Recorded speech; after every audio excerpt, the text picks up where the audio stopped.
there's a natural hierarchy amongst men. Like we all have it.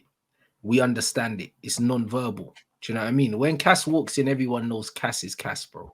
Like there's no player in that dressing room that just from a default response that anyone questions him when he walks in. When he walks into that room, everyone understands that he's the guy in it. Know what I mean? Everyone respects Lissandro for his footballing ability, his tenacity, and everything like that. But in terms of what he's achieved in the game and also just the respect he has from his peers, I think Casemiro is the guy in it. He's the closest thing, attitude-wise, aura-wise, that we've had to Roy Keane in this team. So by that aspect, he's the natural captain.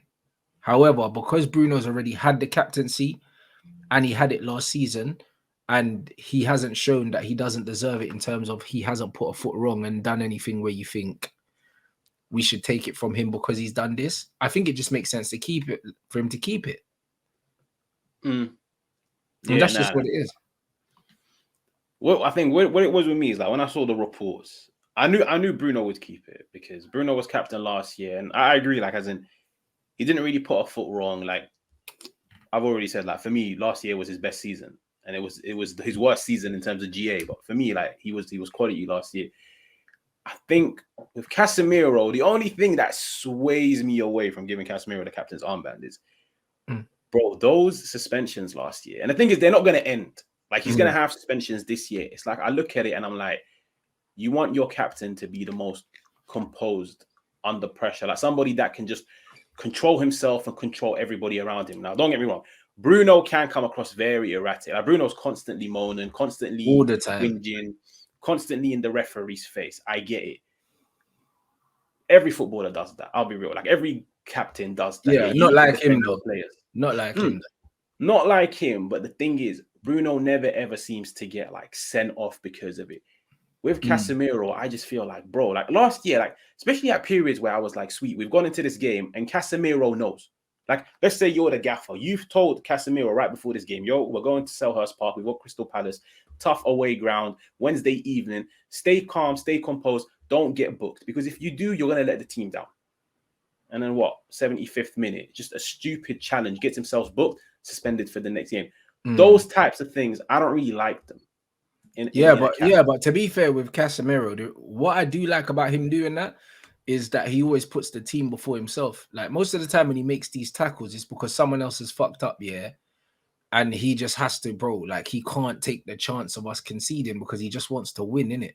Like he just does some last ditch lunges and that, and you just know it's like, yo, it's us or them, so it's gonna be them, innit? And bro, come on, Keno was the same. It's just like they had the respect, but they knew ultimately Roy Keane was out there dealing with personal vendettas, blood on the pitch, bro. Like, you know, he didn't give a shit. You know? So, like, bro, like with Casemiro, the red cards aren't really an issue for me because when we look at all the red cards, the one where he had his hand around man's throat or whatever, or so it looked like, harsh. That, bro. I think extremely harsh red card. The other one, I think, was it Newcastle on that where he got the ball and the follow through, he caught man studs up or something like that. And even the brother, or it might have been Brighton or something. It was Brighton, I think. And the brother got up and even he couldn't believe it was a red card as well. He was like, rah, this is harsh. Like when you look at all of his reds, like there's only one of them where it's like, you know what, he knew it was a red straight away. He just clamped man's through on goal and he walked off. But other than that, they've been questionable. Do you know what I mean? I don't think he's like a malicious, a red card getter. Like, do you know what I mean? I think he's been very unlucky. So, do you know what I mean? I'm not saying that, based on the fact that you've got sent off here, I'm not giving you the armband because, bro, Roy Keane was on smoke every game.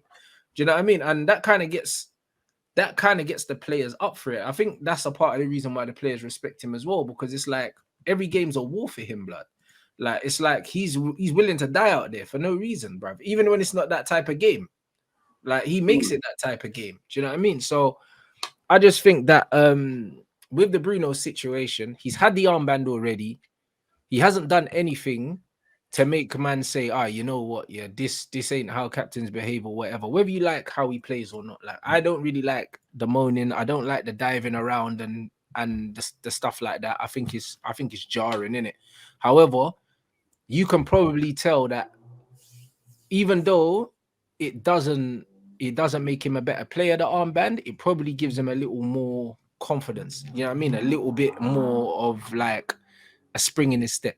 Do you know what I mean? He probably feels better about himself that he's the captain. And if that does get an extra 1%, 2% out of him, he might as well keep it because Casemiro is going to play that way anyway. You're going to play that way anyway. No, I agree. Like, as in, I would give Vice probably to a Casemiro, yeah. But I think probably give it to Varane.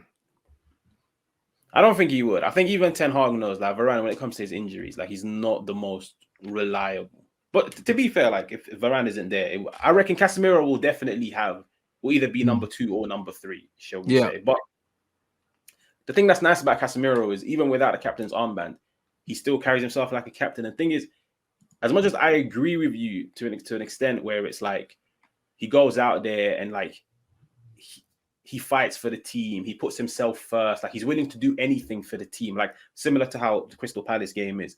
I look at it in like an opposite way where it's like, sweet, in the heat of the moment, you done that challenge for the team. But then the following week, you weren't there for the team. And that's where we needed you most, because I might be wrong. Yeah, like the chat can correct me. I think the game after that was Liverpool. It was a big game. It was a big game. A man got battered 7-0. So it was like, it was that's where I look at it. And I'm like, there's this story that Mourinho always says about Balotelli, where he's like, yo, I told him, we don't have any strikers. We don't have any reserve strikers. You're my only striker for the next 2-3 weeks. Please don't get booked. Like, this team needs you more than anything. Control yourself. First minute of the second half, Balotelli gets sent off, or he gets a yellow card. Yeah, he got sent off. Yeah. For me, those types of things, I'm like, yo, like, I'm certain Ten Hag told him, control yourself. He couldn't do it. Bruno, I'll be real. Like, you could see the captain's armband elevated his performances, because last year he was very good.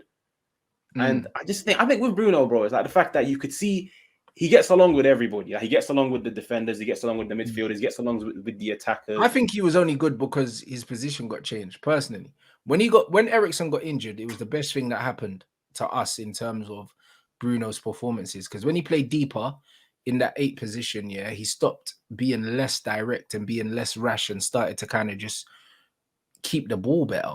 Do you know what I mean? Playing in a more natural position for him, which is the deeper role. Like, I don't believe that he's got the intangibles at the higher role. Like, when it's more congested, I don't think he has the ability to turn on the ball and do things like that would make him really dangerous in them higher positions. But in the deeper positions, he's got the work rate and he can play a simple pass, innit? So I think that that's why his performance is increased. I wouldn't put it solely down to the armband per se, innit? But even when you look at certain games, bro, like, it's Casemiro checking him, bro. Like, do you know what I mean? You see it. Like, even I think it was the cup final. Bro. Like, we're celebrating a trophy and Casemiro's giving him a telling off, bro. You know, like that. And that's what it is. And he's the captain. So it's like everyone knows who the big dog is, innit? Do you know what I'm saying? And that's what it is. And Cass is the big dog. So whether he's got the armband or not, he's still going to be checking people. He's still going to regulate people. So he doesn't need the armband, innit? He doesn't need it. I feel like from hierarchy, he's the natural captain. But the natural captain doesn't have to wear the armband.